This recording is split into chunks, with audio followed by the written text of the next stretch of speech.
नमस्कार दर्शकवृन्द, आजको हाम्रो नियमित प्रस्तुति 6 प्रश्नमा स्वागत छ। म नवराज चालिसे। दर्शकवृन्द, यति बेला गठबन्धनको सरकार बनेको छ। नेपाली काङ्ग्रेसका सभापति शेरबहादुर देउवाको नेतृत्वमा गठबन्धनको सरकार बनेको पनि 3 साता पुगिसकेको छ र सरकारले मन्त्रीमण्डल विस्तार गर्न सकिरहेको छैन र प्रधानमन्त्रीको सचिवालय समेत बन्न सकिरहेको छैन। यद्यपि यति बेला कोभिडको महामारी पनि बढिरहेको छ। कोरोनाको तेस्रो लहरले केही जोखिम पनि बढाएको छ र अर्थतन्त्रलाई चलायमान बनाउनु पर्ने अवस्था सरकारको सामु यति बेला रहेको छ र अन्तर्राष्ट्रिय मामिलाहरूलाई पनि सुधार गर्नुपर्ने, वैदेशिक कूटनीतिकहरूलाई पनि सुधार गर्नुपर्ने अवस्थामा सरकार रहेको छ र जनतालाई सुशासन, त्यसैगरी भ्रष्टाचारको अन्त्य र कोभिड नियन्त्रणमा सरकार बलियो रूपमा प्रस्तुत हुनुपर्ने अवस्था छ र पछिल्लो पटक स्वास्थ्य राज्य मन्त्रीको नियुक्तिको विषयले पनि सरकारको आलोचना नै भएको छ र कोभिड नियन्त्रणको लागि सरकारले प्रभावकारी कदम अझ अगाडि सार्न नसकेको पनि गुनासो छ। काङ्ग्रेस पार्टी आफ्नै भित्र क्रियाशीलताको विवाद, पार्टीभित्रको विवाद, कलह पनि यथावत रूपमा रहेको छ। पार्टीको चुनौती पनि छ, सरकारका सामु चुनौती पनि छ र गठबन्धनमा फरक फरक विचार दर्शन भएको चाहिँ पार्टीका नेताहरू रहेको अवस्थामा सरकारलाई हिँडाउनु पनि बाध्यता पनि छ। आज हामी यिनै विषयमा नेपाली काङ्ग्रेसको नेतृत्वको सरकार कसरी अगाडि बढ्दैछ र काङ्ग्रेसभित्रको आन्तरिक कलहको व्यवस्थापन पनि कसरी हुँदैछ भन्ने विषयमा नेपाली काङ्ग्रेसका नेता मीन विश्वकर्मा हुनुहुन्छ। उहाँ सांसद तथा पूर्व मन्त्री पनि हुनुहुन्छ। यहाँलाई स्वागत छ। धन्यवाद, नमस्कार। यहाँ कोभिडको कारणले निकै बिरामी पर्नुभयो, अहिले त ठिक हुनुहुन्छ? सम्झाउनु भयो। अहिले पनि त्यो सम्झ्यो, त्यो स्थिति सम्झ्यो भने त एकदम तरङ्गित, आतङ्कित, त्रासदीपूर्ण जस्तो लाग्छ। उपचारमा खटिएका चिकित्सकहरूले 8-9 घन्टा मात्रै बाँच्नुहुन्छ भनेको, आफन्तहरूले माया मारेको, तर मलाई माया गर्ने देशव्यापी विदेशमा रहेका सबै साथीहरूले प्रार्थना गरेको कारणले लगभग 4 दिन चाहिँ घोषणा गर्न मात्रै बाँकी छ भन्नुभएको थियो अरे। त्यस्तो अवस्था हो र म 11 दिन भेन्टिलेटरमा रहेको र लगभग शून्यबाट फर्केर आएको हुनाले मलाई त्यो चाहिँ कोभिडका बारेमा जे हामी सोचिराखेका छौँ, सम्झिराखेका छौँ, जसलाई लागेको छ उहाँहरूले कोभिड साँच्चै खतरा रहेछ, डरलाग्दो रहेछ, यो त अत्यन्तै खतरा बिरामी रहेछ भन्ने लाग्छ, रोग रहेछ भन्ने, र जसलाई भेटेको छैन उहाँहरूलाई यो सामान्य हो भन्ने लाग्छ। त्यसैले मलाई हेरेर पनि बुझ्नका लागि आग्रह गर्छु, यसमा खेलाची गर्नु हुँदैन, लापरवाही गर्नु हुँदैन भन्ने लाग्छ। म चाहिँ एकदम सिकिस्तबाट फर्केको हो। निश्चित रूपमा कोभिडको कारणले गर्दा धेरै नेपाली नागरिकहरू सिकिस्त भएको अवस्था थियो, दुःख पाएको अवस्था थियो, धेरैले जीवन गुमाउनु पर्यो, दुःख छेड भयो र यति बेला कोरोनाको तेस्रो लहर पनि आउँदै गर्दा अहिले यहाँहरू सरकारमा हुनुहुन्छ होइन? झन् 2/3 बहुमत प्राप्त केपी शर्मा ओलीको सरकार विभिन्न कारणवश चाहिँ हटेको छ यति बेला होइन? संसद पुनर्स्थापना भएर एउटा बेग्लै परिस्थितिमा देउवा नेतृत्वको सरकार बनेको छ, तपाईँको पार्टी सभापतिको नेतृत्वमा सरकार छ। अब कोभिड नियन्त्रण गर्न त तपाईँहरू निकै एउटा भनौँ न जोरदार रूपमा लाग्नुहुन्छ होला होइन? होइन, स्पष्ट कुरा के हो भने झन्डै 2/3 नजिकको सरकारले, झन्डै 2/3 सरकारले प्राप्त जनादेशलाई उन्मादका कारणले, घमण्डका कारणले, आफ्नो अराजक प्रवृत्तिका कारणले त्यसलाई दुरुपयोग गर्यो। तर नेपाली काङ्ग्रेसले 1/4 नजिकको, उता 2/3 नजिक, हामी 1/4 नजिक 23% मात्रै मतलाई हामीले सदुपयोग गऱ्यौँ र हामी सँगसँगै अरू साना दलहरू भनौँ अथवा थोरै सङ्ख्या भएका दलहरूले पनि आफ्नो सङ्ख्यालाई सदुपयोग गर्नुभयो र हामीले मुलुकलाई जोगाउनका लागि, विधिलाई जोगाउनका लागि, व्यवस्थाको रक्षा गर्नका लागि, संविधानको रक्षा गर्नका लागि हामीसँग भएको सानो सानो अंशहरू 61 सिट, 53 सिट, 32 सिट, 22 सिट, यिनीहरूलाई जोडेर हामीले मुलुकको रक्षामा खर्च गऱ्यौँ। तर केपी शर्मा ओलीले आफूसँग भएको झन्डै 171 सिटलाई उहाँले उन्मादमा त्यसलाई दुरुपयोग गर्नुभयो र आज उहाँ बालुवाटारबाट, बालकोटको बारुतलीबाट भाषण गर्दै हुनुहुन्छ। स्थिति त्यस्तो हो। विशेष परिस्थितिमा सानो सानो सिट भएको, थोरै सिट भएको पनि पार्टीहरू मिलेर सरकार बनेको छ। तर सरकारका सामु चुनौती त धेरै छन्। एकदम नै के हो भने सङ्कटमा सानो कुराले पनि ठुलो महत्त्व राख्छ। यदि तपाईँ ठुलो मर्सिडिज महँगो गाडी चलाएर चौबाटोमा पुग्नुभयो, कुन बाटो कता जान्छ थाहा पाउनु भएन भने बाटोमा माग्न बसेको एउटा मगन्तेले पनि बाटो देखाइदिन सक्छ। त्यति बेला तपाईँको लामो यात्रालाई, महत्त्वपूर्ण यात्रालाई त्यो सानो मानिसको सजेसन, सानो मान्छेको निर्देशन महत्त्वपूर्ण हुन्छ। अहिले मुलुक गलत बाटोतर्फ जाँदै थियो। साना साना दलहरू मिलेर गरेको सामूहिक प्रयासले मुलुक ठिक बाटोमा आयो, संविधान ठिक बाटोमा आयो, विधि र व्यवस्था खतरामुक्त भयो र हामी फेरि एउटा सहज परिस्थितिबाट मुलुकलाई अगाडि लग्यौँ। तर मुलुक चाहिँ सहज परिस्थितिबाट अगाडि बढ्यो, तर अगाडि लैजाने साना दलहरूको गठबन्धन चाहिँ अब चुनौती छ कि छैन भन्दा त छ। हिजो जुन जुन कुरामा भयावह स्थिति सिर्जना भयो, संविधान भत्काइयो, विधि र व्यवस्थालाई जताततै लथालिङ्ग ढङ्गबाट अगाडि बढाइयो, राज्य सत्तालाई मनपरी ढङ्गबाट सञ्चालन गरियो, कोभिडको यत्रो ठुलो महामारीमा खोपमा भ्रष्टाचार गरियो, आइसोलेसन र क्वारेन्टाइनमा भ्रष्टाचार गरियो, कमिसनका कारणले विदेशबाट आउने कामदारहरूको हवाईजहाजको फ्लाइट रोकियो र जसले जान चाहे तिनले एउटा फ्लाइट उड्नका लागि, काम गर्न जानका लागि, मलेसिया जानका लागि घरबारी बेच्नुपर्ने स्थिति आयो। नियमित फ्लाइटलाई रोकेर चार्टर फ्लाइटका नाममा करप्सन गरियो, 22,000 को टिकटलाई 1.5 लाख रुपियाँ लिनेसम्म काम गरियो। यस्तो भयावह स्थितिमा बनेको गठबन्धनको सरकारका सामुन्ने चुनौतीको त पहाड नै छ। तर हामीलाई विश्वास के छ भने जुन चुनौती महसुस गरेर सत्तामा आउने जाँगर हामीले देखायौँ, हामीसँग त जाँगर पनि थिएन पहिले, जुन जाँगर पछिल्ला दिनमा देखायौँ त्यो जाँगरलाई निरन्तर, त्यो एकतालाई निरन्तर, त्यो गठबन्धनलाई निरन्तर र लक्ष्यप्रति दृढ सङ्कल्पित भएर हामी अगाडि बढेर चुनौतीका पहाडहरूलाई पन्छाउँदै मुलुकलाई हामी ठिक गतिमा अगाडि लैजान्छौँ। मुलुक र जनताका पक्षमा हर दिन निर्णय गर्ने, हर दिन काम गर्ने प्रण गर्दछौँ। गठबन्धनको सरकारले जुन खालको एउटा नेतृत्व चाहिँ चयन गरेको छ होइन, र तर विस्तार हुन सकिरहेको छैन, मन्त्रीमण्डल बन्न सकिरहेको छैन, विस्तार हुन सकिरहेको छैन, केही निर्णयहरू गर्नुपर्ने हो। एकदम नवराजी स्वाभाविक हो, किनभने केपी शर्मा ओलीको सरकारलाई नै पनि विस्थापित गर्ने सवालमा हाम्रा बिचमा लामो समयसम्म बहस चलेको हो। हामीले के भन्यौँ भने जनताले यिनीलाई 5 वर्ष सत्ता सञ्चालनका लागि म्यान्डेट दिएको छ, हामीलाई प्रतिपक्षमा बस्न दिएको छ, अहिले हतार नगरौँ भनेर हामीले पहिलो नीति तथा कार्यक्रम त हामीले हुन्न पनि भनेनौँ। पहिलो वर्ष 2074-75 को बजेटमा हुन्न भनेनौँ हामीले, पछिल्ला 75-76 कोमा त्यो बेला हामी आलोचित पनि भयौँ। संसदमा हामीले भद्र प्रस्तुति गर्दाखेरि आम नेपाली जनताले प्रतिपक्ष हरायो, खोइ कहाँ छ भनेर नि खोज्नुभयो, काङ्ग्रेस हराइसक्यो भनेर पनि भन्नुभयो। त हामी के चाहन्थ्यौँ भने जनताले हामीलाई प्रतिपक्षमा बस्न दिएको हो, हामीले भद्र प्रस्तुति गर्छौँ र गुण र दोषका आधारमा संसदमा हाम्रो प्रस्तुति नकारात्मक र सकारात्मक हुन्छ भनेर भन्यौँ।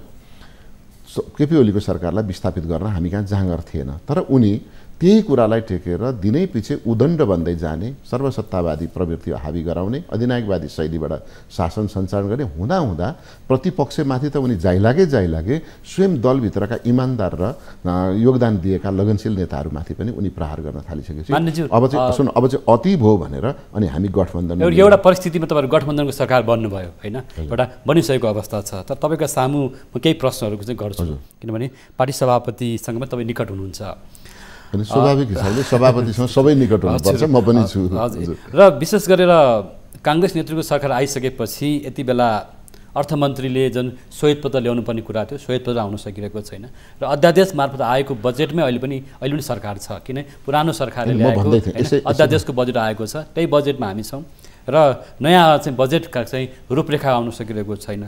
त्यसै गरी नागरिकका प्रश्न एकैचोटि सोधेँ मैले, र यहाँ आफैले भन्नुभयो कोभिडको महामारीबाट यहाँ एकदम एउटा भनौँ न एउटा उम्केर आउनु भएको छ, एउटा फाइट गरेर आउनु भएको छ र स्वास्थ्य मन्त्रालयको नेतृत्वमा जुन खालको अहिले विवाद पनि देखिएको छ होइन, एउटा भनौँ न व्यावसायिक व्यक्तिलाई चाहिँ एउटा भनौँ न एउटा शिक्षाको मतलब व्यावसायिक जीवनबाट आउनुभएको व्यक्तिलाई स्वास्थ्यको जिम्मा दियो अथवा मन्त्रालयको जिम्मेवारी दियो भनेर चाहिँ विवाद आइरहेको छ। मैले धेरै प्रश्न सर्टकटमा भन्दैछु, म अघि पनि यसैमा आउनेवाला नै थिएँ। जसरी सरकार विस्थापित गर्न हामीलाई समय लाग्यो नि, हाम्रा बिचमा एकता गर्ने सत्ता केपी ओली हटाउनुपर्छ कि पर्दैन भन्नमै लामो समय बहस चल्यो। हटाउनुपर्छ भनिसकेपछि हटाउने प्रक्रिया पुरा गऱ्यौँ, तर प्रक्रिया पुरा गरिसकेपछि प्रधानमन्त्री र राष्ट्रपतिले मिलेमतोमा जालजेल गरेर फेरि समय लम्ब्याउने काम गरेर अदालतसम्म जानु पर्यो। परिणामस्वरूप हामीलाई समय लाग्यो। त्यसैले अब लागेको समयमा त हामीले कुनै विलम्ब गर्नु नहुने हो। जसरी फुटबलमा 90 मिनट सकिएपछि 3 minute 4 minute 5 minute injury time थपिन्छ, त्यति बेला प्रवेश गरेका खेलाडीले इन्जुरी टाइम गुमाउनु हुँदैन भने जस्तै अहिले हामी इन्जुरी टाइममा चाहिँ यो सरकार सत्तामा गएको छ अथवा देउबाको नेतृत्वको सरकार बनेको छ। यति बेला हामीले कुनै विलम्ब गर्नु हुँदैन, कुनै ढिलासुस्ती गर्नु हुँदैन, कुनै गलत पनि गर्नु हुँदैन। त्यसकारण हामी यसमा सजग छौँ। हाम्रा बिचमा सहमति बनाउने कुरा हुँदैछ। मन्त्री परिषद विस्तार गर्नका लागि सरसल्लाह भइराखेको छ। हिजै हुनुपर्ने थियो, हिजो हुन सकेन। आज र भोलि या पर्सिको दिनसम्ममा यो बन्छ र मन्त्री परिषद बनिसकेपछि प्रत्येक मन्त्रीले आफ्नो मन्त्रालयका समस्याहरूलाई एक ठाउँमा राखेर साझा नीति तथा कार्यक्रम पनि हामी घोषणा गर्छौँ र अध्यादेशको विधेयकलाई अध्यादेश प्रतिस्थापन विधेयकको रूपमा अर्थ विधेयकलाई लिएर आउँछौँ र हामीलाई मुलुकलाई फेरि पनि आवश्यकताको अनुसार लैजान्छौँ र अहिले मुलुकको मूल बजेट आउँदैछ। त्यसको मतलब अध्यादेशलाई संसदमा अध्यादेश प्रतिस्थापन गर्न त ल्याउनै पर्छ, अर्को विधेयक त ल्याउनै पर्छ। अध्यादेशै रहिरहन सक्दैन। अध्यादेश भनेको संसद नचलेको बेलामा काम चलाउ कानुन ल्याउने हो नि त, काम चलाउ विधेयक ल्याउने हो। त्यसो भए यदि संसदै थिएन भने त्यो अध्यादेशैले 1 वर्ष धान्थ्यो। तर अब संसद सुरु भइसक्यो। संसद सुरु भइसकेपछि कुनै पनि अध्यादेश त्यस पश्चात सुरु हुने संसदको बैठकमा पेश गर्नुपर्छ र त्यो 60 दिन नगाउनु हुँदैन। त्यसो भएको हुनाले अब यो प्रतिस्थापन विधेयक आउँछ। प्रतिस्थापन विधेयक आउँदा जस्ताको तस्तै अध्यादेश आउने हो वा त्यसलाई संशोधन गरेर पेश गर्ने भन्ने कुरा चाहिँ छलफलको विषय छ। तर त्यसलाई प्रतिस्थापन विधेयक त ल्याउनै नै पर्छ। अर्को कुरा मैले यहाँलाई भने स्वास्थ्य मन्त्रीको नियुक्तिका बारेमा वा अन्य कुरामा यति बेला कोभिड-19 को चाहिँ महामारी छ। यो तेस्रो भेरिएन्ट भन्छ, तेस्रो लहर आउँदैछ। पहिलो लहरमै हामी झुक्कियौँ, किनभने मङ्सिर महिनामै चीनमा देखिसकेको थियो, अमेरिकामा देखिसकेको थियो। तर फागुन चैत महिनासम्म लकडाउन गर्नुभन्दा अघिल्लो दिनसम्म प्रधानमन्त्री यसलाई ठट्टा मजाकमा उडाउँदै हुनुहुन्थ्यो। नेपालीलाई कोभिड लाग्दैन, हाम्रो चाहिँ जैविक बनौटै यस्तो छ कि हामी चाहिँ नुन पानी, बेसार पानी, अदुवा पानी खाएर हामीले यसलाई हटाउन सक्छौँ भनेर चाहिँ संसदमा ठट्टा मजाक गरिरहनु भएको थियो। तर त्यसैको परिणामस्वरूप अब अन्तिममा गएर हामीले कोभिडको लागि महामारीका सामानहरू किन्नै पर्ने भयो। त्यसैमा पनि उहाँहरू कमिसनमा अल्मलिनु भएर महिनौसम्म हामीले कोभिडको उपचार गर्न सकेनौँ। फलस्वरूप नेपालीहरू धेरै झुक्किए, ठगिए, अल्मलिएर अहिले हामी अन्यायमा परेका छौँ। यो आवाज उठेपछि बदलिएको सरकारले तुरुन्तै कोभिडको सबै उपचार गर्नुपर्छ। त्यो भनेको के हो भने सबैभन्दा राम्रो एउटा जसलाई कोभिड लागेको छैन उहाँहरूलाई भ्याक्सिन दिनु पर्यो, जसलाई कोभिड लागेको छ उनीहरूलाई उपचार गर्नु पर्यो, जसलाई कोभिडबाट चाहिँ अत्यन्तै प्रताडित हुनुभएको छ उनलाई त्यसबाट बाँकी रहेको समयलाई पुनर्स्थापित गर्नु पर्यो। जस्तै यसपटक प्रधानमन्त्रीले नियुक्ति भएकै दिन पनि खोप भ्याक्सिन त्यही भएर त भ्याक्सिन चाहिँ तपाईँ भनौँ न यो सरकारले कहिलेसम्म बाहिर जेसुकै हल्ला चलेको भए पनि स्वयं त्यो सरकार केपी ओलीको सरकारले आफू बहिर्गमन हुनुभन्दा अगाडि 28 गतेसम्म नेपालमा आएको खोप के हो भने अमेरिकाबाट 10 लाख आएको, भारतबाट कोभिडसिल्ड पहिलो लटमा 10 लाख आएको, 20 lakh Johnson and Johnson 10 lakh आयो। त्योभन्दा अगाडिको भारतबाट 10 लाख आयो, चीनबाट 14 लाख आयो। यसरी हिसाब गर्दा हामीसँग 34 लाख मात्रै खोप थियो हैन। त अहिले हामीसँग के भयो भने सुन्दै हुनुहुन्छ तपाईँ नै समाचार हुनुहुन्छ, हामीसँग स्टोरमा चाहिँ 42 लाख खोप छ। त्यो वितरण गर्न समस्या आयो भनेको सुनिरहनु भएको छ। 42 लाख त अहिले आइसक्यो। हामी त्यस पछाडि अहिले नै हामीले चाहिँ 50 लाखभन्दा बढीलाई त खोप 60 लाखै पुगिसक्यो होला आजसम्ममा। मैले हिजो अस्तिको तथ्याङ्क गर्दैछु 60-70 लाख खोप हामीले लगाइसक्यौँ। 40 लाख खोप अझै पनि स्टोरमा छ। त्यसलाई हामी सहज गर्दैछौँ। केही अनियमितता देखिएको छ भनेको भिडभाड देखिएको छ, व्यवस्थित हुन सकेको छैन, त्यसलाई व्यवस्थित गराउँदैछौँ। पुरानै ट्रेनमा गइराखेको छ, त्यसलाई हामीले नयाँ ट्रेन गर्दैछौँ। जसलाई खोप डबल डोज पनि लगाइसकेका थियौँ उनीहरू विदेश जानका लागि प्रमाणपत्र लिनेहरूको एक ठाउँ मात्रै टेकुमा मात्रै भएको हुनाले भिड थियो, त्यसलाई अहिले हामीले 9 ठाउँमा बनाइसक्यौँ। र अर्को के गर्दैछौँ भने अब कोभिड जसले डबल डोज लगाउनुहुन्छ डबल डोज दिँदाखेरि तुरुन्तै हामी त्यसमा चाहिँ कोभिडको सर्टिफिकेट पनि दिँदैछौँ स्पोर्टमै। 42 लाख खोप स्टोरमा छ भन्नुभयो।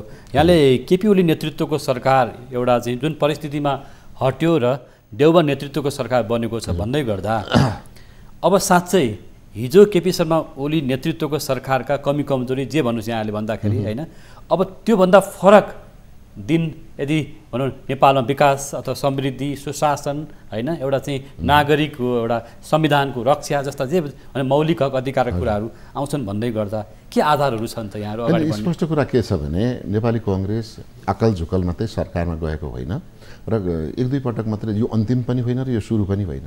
नेपाली कांग्रेसको 70 वर्षको जीवन इतिहासमा हामी पटक पटक सरकारमा, पहिलो जननिर्वाचित सरकार पनि हामी नै हो र अहिले पनि हामी नै सरकारमा छौँ।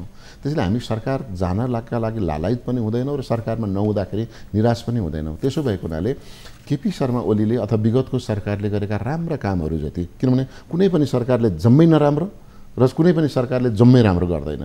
मात्रै के फरक हो भने केपी शर्मा ओलीको सरकारले नराम्रो ज्यादा गर्यो र यस्तो नराम्रो गर्यो कि जुन नेपाली जनजीवनमा, नेपालको राज्य व्यवस्थामा, नेपालको संवैधानिक इतिहासमा अत्यन्तै नराम्रो हुने भएको हुनाले मात्रै हटाएको नि। अलिअलि नराम्रो त जसले पनि गर्छ हैन, त धेरै राम्रो गर्नुहोस् भन्ने हो। र स्वयं प्रधानमन्त्री शेरबहादुर देउवाले संसदको रोस्टरमा उभिएर भन्नुभयो विगतको सरकारले गरेका राम्रा कामहरूले निरन्तरता पाउनेछन् र नराम्रा कामहरू हामी खारेज गर्नेछौँ र नयाँ कामहरू हामी राम्रो काम गर्नेछौँ। तीनटा कुरा, विगतको राम्रो काम निरन्तरता हुनेछ, नराम्रो काम खारेज हुनेछ र नयाँ राम्रा काम हामी गर्नेछौँ भन्नुभएको छ। नयाँ राम्रो काम मात्रै के हो भने विगतमा भएको खोपमा भएको अनियमितता हामीले बन्द गऱ्यौँ। भ्रष्टाचारहरू उहाँहरूले 8 महिना 9 महिनासम्म खोप ल्याउने सम्झौता गर्न सक्नु भएको थिएन। भारतले पैसा तिरेको खोप पनि नदिएको अवस्था थियो, अहिले दिने भएको छ। अमेरिकाले खोप माग्दाखेरि दिइराखेको थिएन, अहिले दिइराखेको छ। चीनले चाहिँ आफूले प्रतिबद्धता गरेको 20 लाख खोपमा पनि 8 लाख भन्दा पठाएको थिएन, अहिले सबै खोप पठाउने भनेको छ। भनेपछि हाम्रो अन्तर्राष्ट्रिय सम्बन्धलाई पनि, अन्तर्राष्ट्रिय दात्री राष्ट्रहरूलाई पनि यो सरकारले विश्वास दिलाउन सक्यो। छिट्टो एकदम छोटो समयमा विश्वास दिलायो। फलस्वरूप के भयो भने विगतमा भएका अनियमितता र भ्रष्टाचारहरूको अन्त्य हुँदैछ र नयाँ नयाँ सम्बन्धका आधारमा नयाँ राम्रा काम प्रारम्भ हुन्छ। हजुर, म यो विषयमा आउँछु। यहाँले उठाउनु भएको कुराहरू विद्युत प्राधिकरणमा कुलमान घिसिङलाई ल्याउने तयारी भइरहेको छ भन्ने चर्चा चलिरहँदाखेरि त्यसैगरी एमसीसी पनि पारित गर्ने भन्ने कुरा पनि छ र अन्तर्राष्ट्रिय सम्बन्धमा भारत र अमेरिका र चीनसँगको सम्बन्धलाई नयाँ उचाइमा पुर्याउने भन्ने पनि चर्चा चाहिँ रहँदै गर्दा केही प्रश्नहरू बाँकी नै छन्। हामीसँग रहनुहोला। यति बेला पालो भएको छ लाइफ बोय हात धुने ब्रेकको।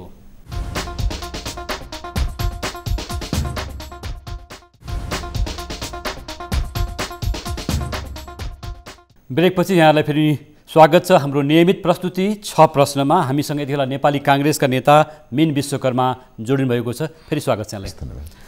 हामीले केही कुराहरू प्रसङ्गको चाहिँ कोट्याइरहेका छौँ कि यति बेला कोभिडको महामारी छ होइन, सरकारले एउटा चाहिँ भनौँ स्पष्ट सन्देश एउटा आम नागरिकलाई दिनुपर्ने अवस्था छ। यति बेला चाहिँ स्वास्थ्य राज्य मन्त्रीमा उमेश श्रेष्ठको नियुक्ति जसरी गरियो निकै आलोचना भयो नि होइन। प्रश्न कुरा आम नेपाली जनतालाई सरकारमा शेरबहादुर देउवा प्रधानमन्त्री हुने बित्तिकै एउटा हामीले श्वेत पत्र जस्तै गरी अथवा सार्वजनिक घोषणा गऱ्यौँ, असोज मसान्तसम्ममा 1/3 नेपालीलाई खोप पुर्याउने, लगाइसक्ने, डबल डोजै लगाइसक्ने र चैत मसान्तभित्रमा सबै नेपालीलाई अन्तिम खोपको मात्रा पनि दिइसक्ने। यसका लागि स्वास्थ्य राज्य मन्त्री उमेश श्रेष्ठको नियुक्तिका बारेमा किन विवाद हुन्छ त्यो चाहिँ मलाई पनि थाहा भएन है। तर उहाँका बारेमा नराम्रो कसैले सुन म भन्दैछु, उमेश श्रेष्ठ नराम्रो हो कसैले नभन्ने भनेको छैन नि त। उमेश श्रेष्ठ नराम्रो हो त भनेको छैन। भनिएको के छ भने व्यावसायिक पृष्ठभूमि भएको मानिसलाई किन ल्याइयो भन्ने हो भने त व्यवसाय केलाई मान्ने, व्यापार व्यवसाय होला, जागिर होला, वकिल होला, प्राध्यापक होला होइन, कुनै न कुनै होला, गरी खाने मानिसलाई किन नल्याउने भन्ने छ। त गरी खाँदा असफल भएको, नेपाल सरकारलाई टाट पल्टाएको, ब्याङ्क करप्ट भएको अथवा कहीँ झुक्क्याएको, ठगीमा परेको व्यक्ति त होइन। आफ्नो बाल्यकालदेखि काठमाडौँ आएर सामान्य जीवनशैलीमा काम गरेर, इमान्दार काम गरेर प्रगति गरेको व्यक्तिलाई अहिले एउटा सङ्कटग्रस्त अवस्थामा रहेको स्वास्थ्य मन्त्रालयमा तपाईँ आएर तपाईँको अनुभव, तपाईँको विवेकलाई प्रयोग गरेर मलाई सहयोग गर्नुहोस् भनेर प्रधानमन्त्रीले विश्वासको भरमा मलाई नियुक्ति गर्नुभएको हो। र तुरुन्तै के देखिएको छ, अर्का मन्त्री एकदम ठुल्ठुला मन्त्रीहरूले विगतको सरकारमा महिनौँ दिनसम्म खोप ल्याउन नसकेको, उहाँले जम्मा 3 हप्ता हुँदैछ, उहाँ बनेको त 2 हप्ता पनि भएको छैन। त उहाँले अहिले के गर्नुभयो, 1.5 करोड खोप ल्याउने कुराको त सम्झौता गरिसक्नुभयो। त्यसो भएको हुनाले हामीले काम हेर्ने हो, अनुहार हेर्ने होइन।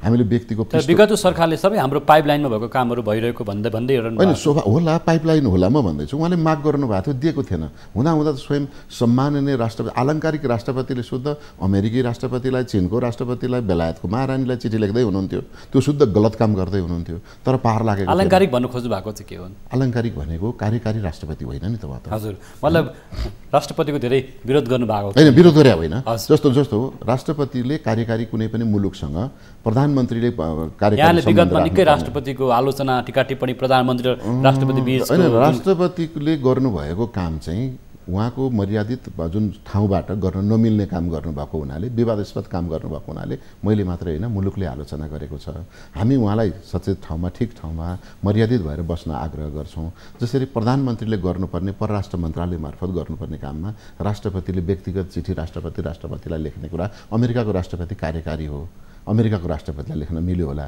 भारतको राष्ट्रपति कार्यकारी होइन, भारतको राष्ट्रपतिलाई लेखेर के हुन्छ, बेलायतको राष्ट्रपति महारानीलाई लेखेर के हुन्छ, बेलायतको महारानीले केही गर्ने नै होइन। त्यसैले यस्तो खालको निरर्थक काम जुन राष्ट्रपतिबाट भयो त्यस्तो काम चाहिँ विगतको सरकारले गर्यो, हामीले गर्दैनौँ, हामी त्यो काम गर्दैनौँ र हामी सीमित प्रक्रिया, यो त अधिक सरकार भनेको सीमित सरकार हो डेमोक्रेसीमा, यो सरकारले छोटो समयमा जुन मन्त्रीले राष्ट्रपतिलाई अप्ठ्यारो पार्ने काम हुन्छ कि हुँदैन? अब चाहिँ हामीले किन पार्ने? त्यस्तो हामी त संविधानको दायराभन्दा बाहिर गएर सरकारले पनि केही गर्नु हुँदैन र राष्ट्रपतिले पनि संविधानको दायराभन्दा बाहिर आएर केही पनि गर्नु हुँदैन। संविधानले तोकेको भित्र बसेर काम गर्यो भने कसैलाई अप्ठ्यारो पार्दैन। अब दुईटा प्रसङ्ग छ मसँग कि यति बेला एमसिसी निकै चर्चामा छ हैन, प्रधानमन्त्री शेरबहादुर देउवाको अमेरिकासँग राम्रो सम्बन्ध छ भनेर बाहिर टिका टिप्पणी भइ नै रहन्छ सधैँ, कि भारतसँग पनि पछिल्लो दिनमा भनौँ न भारतका प्रधानमन्त्री नरेन्द्र मोदीले ढिलो शुभकामना दिनुभयो भनेर चर्चा त आइ नै रहेको थियो कि भारतसँगको सम्बन्ध अमेरिकासँगको र चीनसँगको सम्बन्ध फरक रूपमा जाने हो। यसलाई यसरी पनि बुझौँ, यो सरकार गठन गर्दै गर्दा राष्ट्रपतिले र प्रधानमन्त्री केपी शर्मा ओलीले जुन जालजेल गरेर अदालत पुर्याउनु भयो र अदालतले फैसला गरी व्याख्या गरिसकेपछि प्रधानमन्त्री नियुक्त हुनुभयो र यो प्रधानमन्त्रीलाई विश्वासको मत प्राप्त हुँदैन कि नेपालको राजनीतिक गठबन्धन र चलखेलका आधारमा भन्ने छिमेकी मित्र राष्ट्रहरूलाई लागेको थियो होला।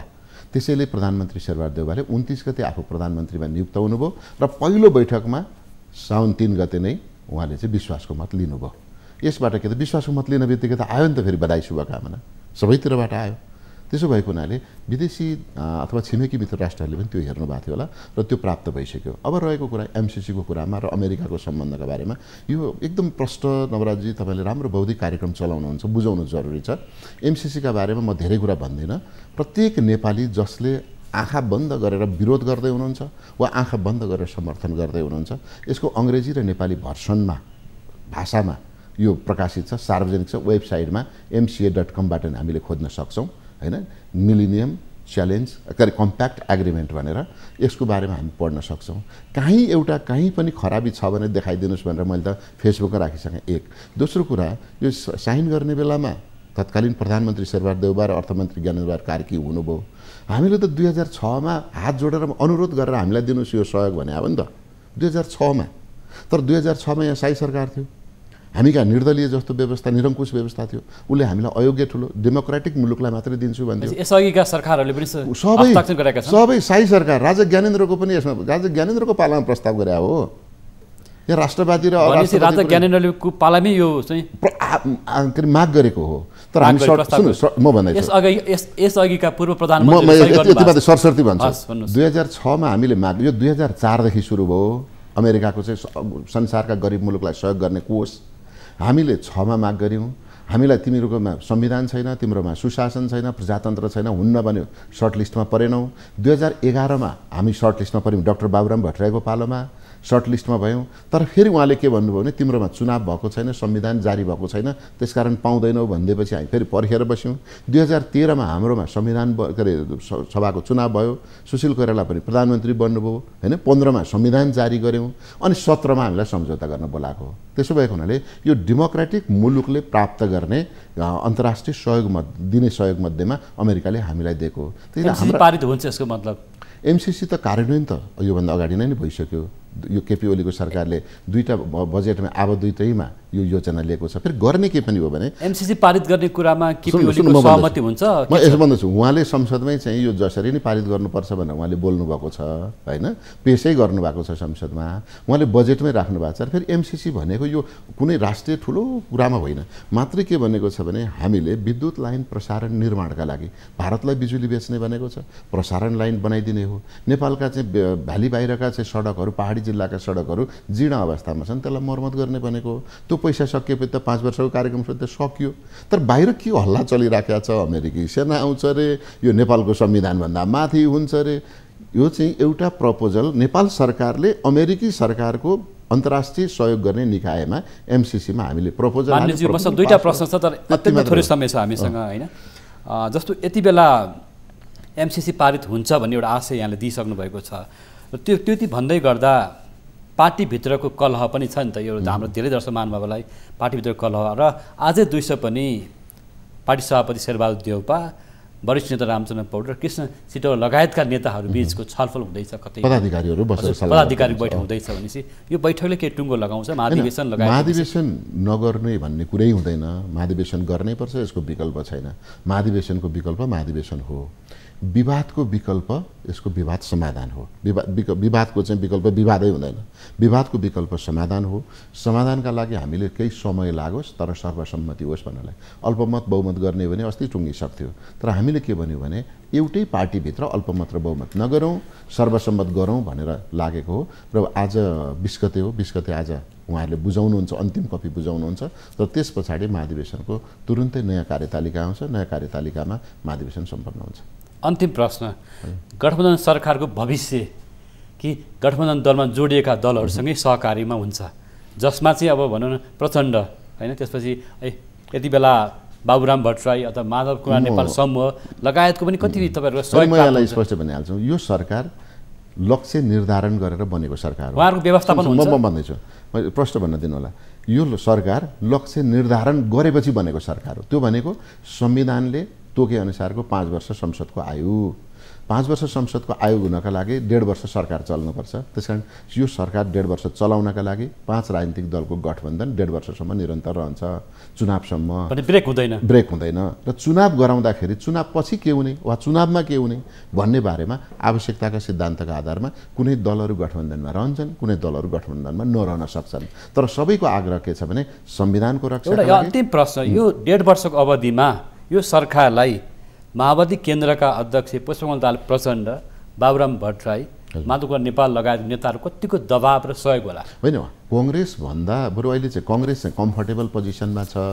अनकम्फर्टेबल पोजिसनमा तीनजना नेताहरू हुनुहुन्छ। त्यसो भएको हुनाले उहाँहरूको कम्फर्टेबलका लागि पनि कङ्ग्रेसको गठबन्धन नफुटाउनु, यसलाई निरन्तर गर्नु उहाँहरूको आवश्यकता छ। त्यसो भएको हुनाले उहाँहरूकै आवश्यकताका लागि, उहाँहरूकै कम्फर्टेबिलिटीका लागि पनि यो गठबन्धन निरन्तर रहन्छ। बिचमा ब्रेक हुँदैन? नगर्नु होला भन्ने विश्वास छ। उहाँहरूले नै गर्नुहुन्न, हामीलाई त आवश्यकै छैन होइन, हामी त कम्फर्टेबल पोजिसनमै छौँ भने उहाँहरूले गर्नुहुन्न भन्ने मलाई विश्वास छ। हस्, समय दिनुभयो यहाँलाई धन्यवाद। दर्शकवृन्द, हामीसँग हाम्रो नियमित प्रस्तुति 6 प्रश्नमा नेपाली काङ्ग्रेसका नेता पूर्व मन्त्री मीन विश्वकर्मा जोडिनु भएको थियो। उहाँको समय र विचारको लागि पनि धन्यवाद। आजको नियमित प्रस्तुति 6 प्रश्न पुरा भएको छ। हामी सबै बिदा माग्छौँ। नमस्कार।